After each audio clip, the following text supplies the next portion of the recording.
the next verse, Allah subhanahu wa ta'ala tells us, فَصَبَّ عَلَيْهِمْ رَبُّكَ سَوْطَ عَذَابٍ. So your Lord unleashed on them a scourge of punishment. All of these people were punished, clearly in this world, and certainly in the next life. إِنَّ رَبَّكَ لَبِالْمِرْصَادِ. Do not be in any doubt. Allah subhanahu wa ta'ala says, إِنَّ رَبَّكَ لَبِالْمِرْصَادِ. For your Lord is truly vigilant. Your Lord is ever watching you. Whatever you do, whatever arrogance you display, you don't have a right to be arrogant. And Allah is watching you and watching for that behavior. And remember, that will keep you from having a tranquil heart. And Allah subhanahu wa ta'ala now talks about typical behavior. This is psychology.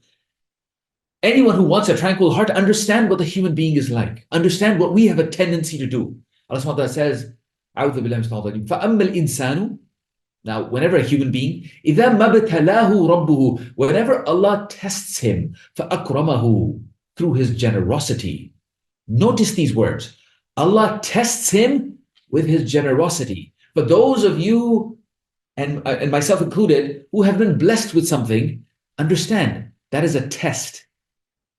وَنَعَّمَهُ فَيَقُولُ رَبِّي أَكْرَمًا. Because whenever we get a lot, we say, oh, my Lord has blessed me and honored me deservedly. Because almost like saying, like, I deserved it.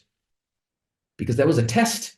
And when we say, I deserved it, perhaps we didn't pass the test. And that's going to keep us from a tranquil heart. Similarly, the opposite could happen. وَأَمَّا إِذَا مَا ابْتَلَاهُ فَقَدَرَ عَلَيْهِ رِزْقَهُ. And whenever Allah subhanahu wa ta'ala tests him by limiting his provision or her provision, this person protests. فَيَقُولُ رَبِّي أَهَانًا. My Lord has undeservedly humiliated me. I did not deserve this, and I've been humiliated. Pause here for a second. This person is still calling out to the one Lord. This person did not say, I was blessed by that idol.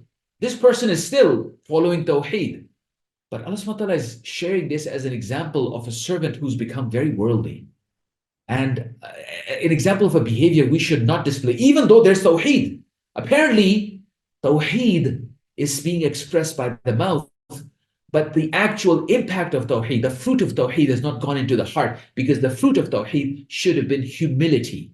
And humility is the stone on which tranquility of the heart is built. And why does this behavior occur? Why is it that this kind of arrogance start affecting the heart like that? It's because there's certain actions that you and I need to take, and then sometimes we ignore them. Or perhaps at other times, arrogance takes over, and instead of doing what we ought to do, we do something else. So here are the examples. Again, now connect this with the psychology Allah subhanahu wa ta'ala just described with the behavior that psychology leads to. Kalla. Allah subhanahu wa ta'ala says, indeed no. Indeed no to the two statements made by the worldly servant. No. Bal. La tukrimun al-yatim. In fact, you are not even gracious to the orphan. The word here is la tukrimun. We're not talking about spending on the orphan. We're talking about being gracious to the orphan. We're talking about putting a hand of kindness on the orphan's head. We're talking about honoring the orphan. La tukrimun al-yatim. That you are like this because you are not kind to the orphan. وَلَا تَحَاضُّونَ عَلَى طَعَامِ الْمِسْكِينِ. And you do not urge one another to feed the poor. We're not talking about feeding the poor. Perhaps you do. We're talking about urging one another to feeding the poor. That's the desired behavior to get the tranquility of the heart. وَتَأْكُلُونَ التُّرَاثَ أَكْلًا لَمًّا.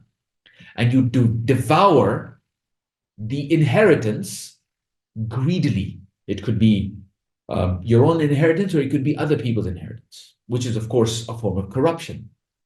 وَتُحِبُّونَ الْمَالَ حُبًّا جَمًّا. And you love wealth fervently. Now, we all, of course, want blessings. But here we're talking about wealth that goes into the heart. As one of the scholars said, wealth is good as long as it's in the hand, but it's not good when it's in the heart. That's the problematic behavior. There are some people like this. And if, let's say, you and I find ourselves in that state, we read these verses, it's time to evaluate ourselves and reconsider our behavior. Our behavior should be different. Our behavior should be like the behavior of the servant who is not worldly, the servant whose eyes are on the world that is yet to come. What about that world? And what about the time when it's going to come? Allah subhanahu wa ta'ala says, Kalla, indeed, no, enough of this. إِذَا دُكَّتِ الْأَرْضُ دَكًّا دَكًّا. When the earth is entirely crushed over and over, and according to another translation, leveled, that this earth will eventually be leveled. And it is on this earth that you and I will be held accountable. وَجَاءَ رَبُّكَ وَالْمَلَكُ صَفًّا صَفًّا. And your Lord comes, your Lord and my Lord will come to this earth to judge us with angels, rank upon rank of angels. And وَجِيءَ يَوْمَئِذٍ بِجَهَنَّمَ. And hell is going to be brought forth on that day. For those of you who know Arabic, this verse makes you shiver because it's going to be brought forth. Hell will be brought forth. يَوْمَئِذٍ يَتَذَكَّرُ الْإِنسَانُ. And this is when every disbelieving person will remember. Whoever did not think about that day in this world, at that time will remember. وَأَنَّى لَهُ الذِّكْرَى. But what is the use of remembering at that time? Allah subhanahu wa ta'ala is telling you and me, this is the time to remember. That time is too late. So better remember now. يَقُولُ يَا لَيْتَنِي قَدَّمْتُ لِحَيَاتِي. They will cry, I wish I had sent forth, I had prepared something for my life. My life. That person will say at that time they had prepared something for their life. Which life? It's the true life, the life that is yet to come. فَيَوْمَئِذٍ لَا يُعَذِّبُ عَذَابَهُ أَحَدٌ. On that day, Allah subhanahu wa ta'ala will punish them severely like no other. وَلَا يُوثِقُ وَثَاقَهُ أَحَدٌ. And bind them tightly like no other. This is the story Allah subhanahu wa ta'ala tells us to be careful about. But then there is that other group of people that we could potentially be a part of, and may Allah subhanahu wa ta'ala make us among them. That other group is people with a tranquil soul. This is the tranquility that we seek. That tranquil soul is also mentioned in the Quran, is the one who comes to Allah with a sound heart. وَمَنْ أَتَى اللَّهَ بِقَلْبٍ سَلِيمٍ. Whoever comes to Allah subhanahu wa ta'ala with a sound heart. Here, Allah subhanahu wa ta'ala says, Ya ayyatuhan nafsul mutma'inna. Wallahi, if you are used to reading this surah, then you know what I'm talking about. You read this and your heart automatically starts feeling cool and calm.